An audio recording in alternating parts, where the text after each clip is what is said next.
Salut les biologistes. Comme vous savez, et suite à votre demande bien sûr, j'ai commencé dernièrement une série des organismes cellulaires. La dernière vidéo a traité la réticulum endoplasmique lisse et la réticulum endoplasmique granuleuse d'une façon facile et très simple. Mes prochaines vidéos seront traiter les autres organismes cellulaires, les organismes cellulaires animaux et les organismes cellulaires végétaux.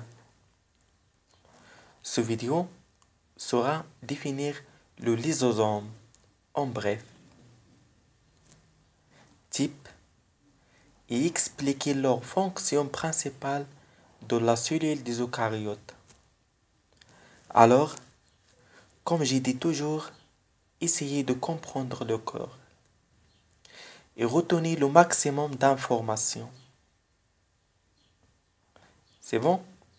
Voilà. Mais comme d'habitude, avant de commencer, et pour m'encourager de donner plus, j'ai besoin de vous, de cliquer sur deux boutons, le bouton j'aime et le bouton abonner.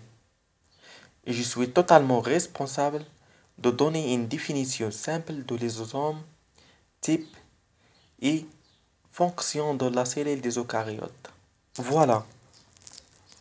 Comme d'habitude, je commence par un rappel simple du réticulum endoplasmique.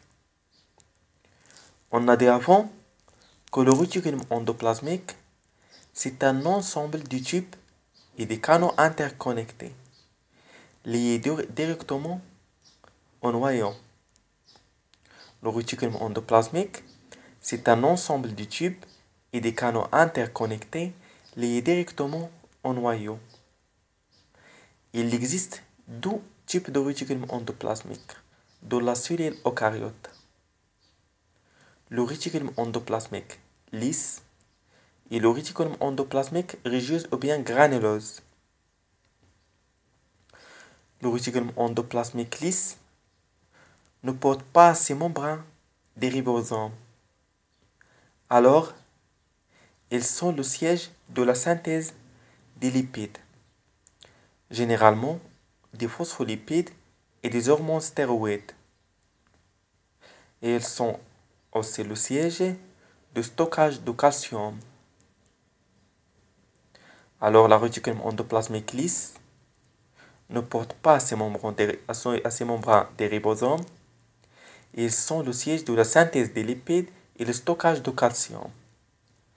Par contre, le réticulum endoplasmique rugueuse ou bien granuleuse porte à ses membranes les ribosomes.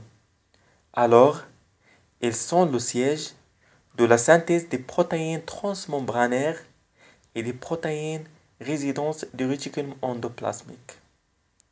C'est clair? Voilà. On a dit aussi avant que les membranes du réticulum endoplasmique possèdent tout l'équipement enzymatique nécessaire pour faire de nombreuses réactions du métabolisme des lipides. Il joue aussi un rôle de la synthèse et la modification post-traditionnelle des protéines et la glycosylation. Voilà, trois rôles essentiels. Le métabolisme des lipides, la synthèse et la modification post-traditionnelle des protéines, et enfin la glycosylation. Voilà, c'est un petit rappel du réticulum endoplasmique. Si vous voulez, vous pouvez regarder la dernière vidéo si vous êtes intéressé par savoir plus d'informations en relation avec le réticulum endoplasmique. Alors, qu'est-ce qu'un lysosome?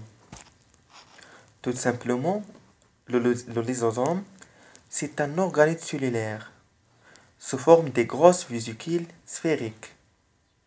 C'est un organisme cellulaire sous forme de grosses vésicules sphériques, entouré par une membrane lipoprotéique, appelée la membrane lysosomale, composée des phospholipides et des protéines. C'est une définition très simple. Le lysosome, C'est un organisme cellulaire sous forme de grosses vésicules sphériques, entourées par une membrane lipoprotéique appelée la membrane lysosomale, composée des phospholipides et des protéines. Le lysosome, appelé aussi corpuscule lithique,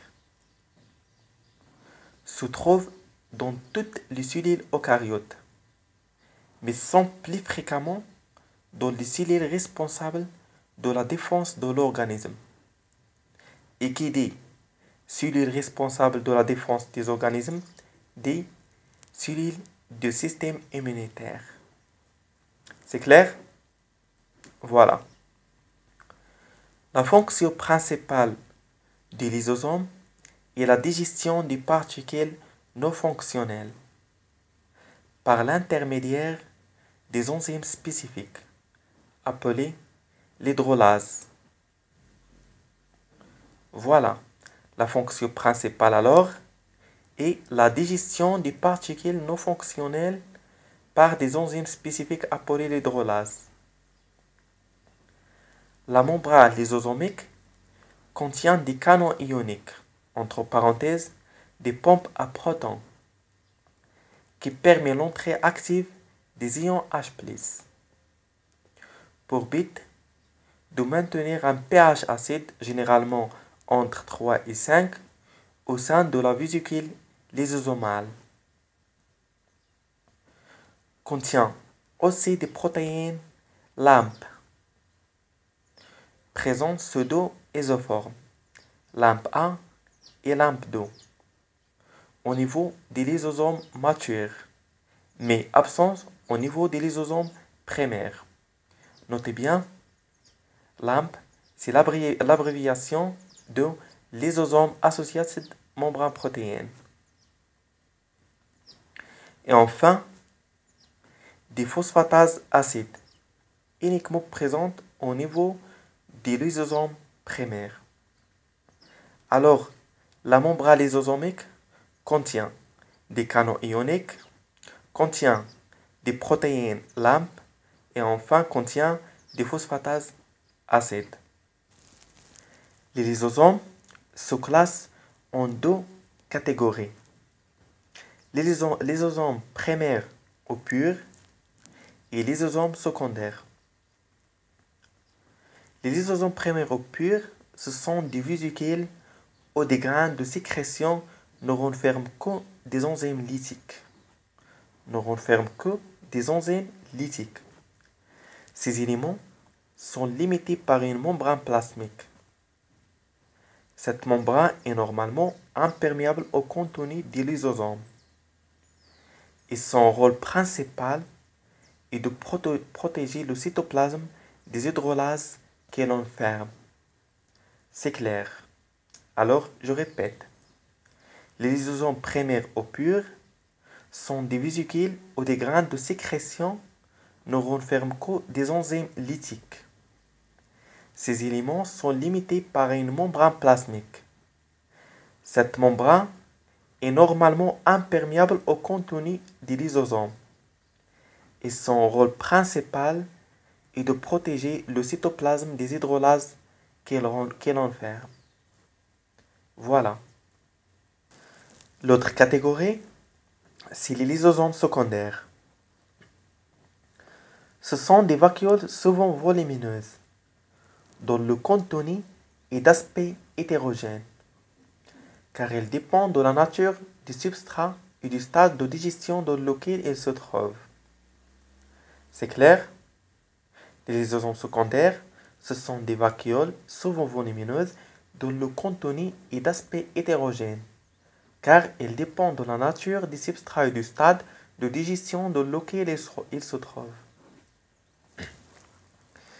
Il est d'usage de distinguer entre les lysosomes primaires et les lysosomes secondaires.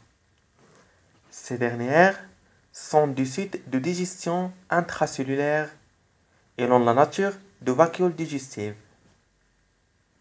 En revanche, les lysosomes primaires ou vierges sont les formations qui renferment des hydrolases lysosomiales ou leurs précurseurs, nouvellement synthétisés et n'ayant pas encore joué un rôle digestif. Les lysosomes primaires sont les formations qui renferment des hydrolases lysosomiales ou bien leurs précurseurs nouvellement synthétisés et n'ayant pas encore joué un rôle digestif, représentés le plus souvent par des petites vésicules peu apparentes détachées de l'appareil de Golgi.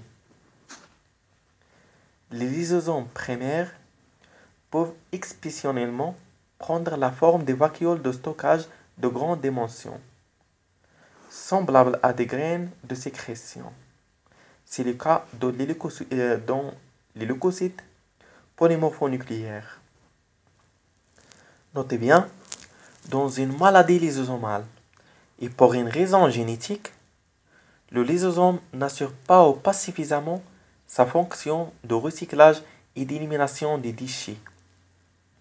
Alors, les métabolites s'accumulent progressivement dans les cellules et par conséquent dans les tissus du corps de l'enfant ou bien de l'adulte malade et en perturbant automatiquement leur fonction.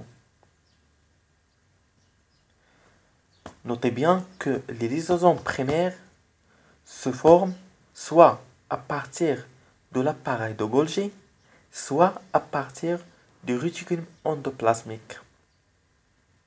Alors, c'est la fin de notre cours.